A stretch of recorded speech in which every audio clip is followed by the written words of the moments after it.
শোনো, তুমি যদি মনে করো যে তুমি ঠিক, তবে তা সত্ত্বেও মানুষ তোমার সমালোচনা করছে, কথা শোনাচ্ছে, তাহলে তাতে কখনোই কান দিও না। তো মনে রেখো, যে কোনো খেলায় শুধু দর্শকরা গড় করে, খেলোয়াড়রা নয়। বৃষ্টির সময় প্রত্যেকটি পাখি কোথাও না কোথাও আশ্রয় পায়, কিন্তু ঈগল মেঘের ওপর দিয়েও বৃষ্টিকে এড়িয়ে যায়।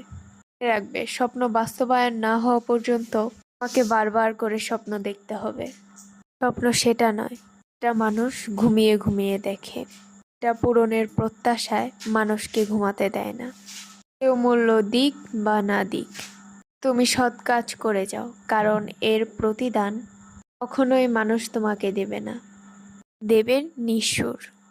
এক কথায় সেটাকেই সাফল্য বলা হয়, যখন তোমার স্বাক্ষর অটোগ্রাফে পরিণত হবে। সম্মান পেতে হলে সম্মান আগে দিতে হয়। সম্মান না দিয়ে সম্মান আশা করাটা, এটা সত্যি একটা বোকামি। টাকা দিয়ে তুমি বাড়ি কিনতে পারবে, পরিবার তৈরি করতে পারবে না। টাকা দিয়ে তুমি একটি বিছানা কিনতে পারবে, কিন্তু ঘুম কিনতে পারবে না। টাকা দিয়ে তুমি ঘড়ি কিনতে পারবে, কিন্তু সময়কে নয়। টাকা দিয়ে বই কিনতে পারবে, কিন্তু জ্ঞান নয়। একটি বই 100টি বন্ধুর সমান, তো একটি ভালো বন্ধু পুরো একটি লাইব্রেরির সমান। অতীতের কথা ভেবে কষ্ট পাওয়া হলো আবেগ, আর অতীত থেকে শিক্ষা নিয়ে সামনে এগিয়ে যাওয়া মানেই হলো বাস্তবতা।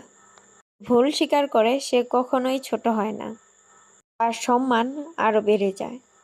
ব্যর্থতা রোগের সবচেয়ে থেকে ভালো ওষুধ হলো আত্মবিশ্বাস ও কঠিন পরিশ্রম। এটা থেকে তোমাকে একজন সফল মানুষ হয়ে উঠতে সাহায্য করবে। একটা কথা পরিষ্কার, সৃষ্টিকর্তা তাদেরই সহায় থাকেন যারা কঠোর পরিশ্রম করেন।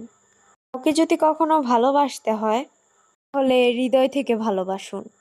যে স্বার্থের জন্য তার সাথে আশার অভিনয় করবেন না।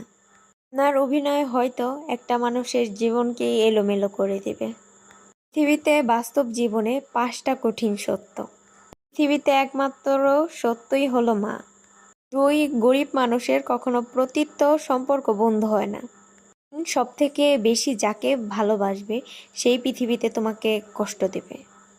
4, সত্য একটি সুন্দর, বর্ণনা কালে সর্বোৎকৃষ্ট ভয়ানক।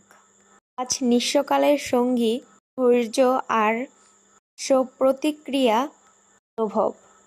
যে তোমাকে খুব ভালোবাসে তাকে কখনো ধোঁকা দিও না। একে একবার প্রশ্ন করো, পৃথিবীতে এত মানুষ থাকতে সে কেন তোমাকেই ভালোবাসে? যদি ভালোবাসো,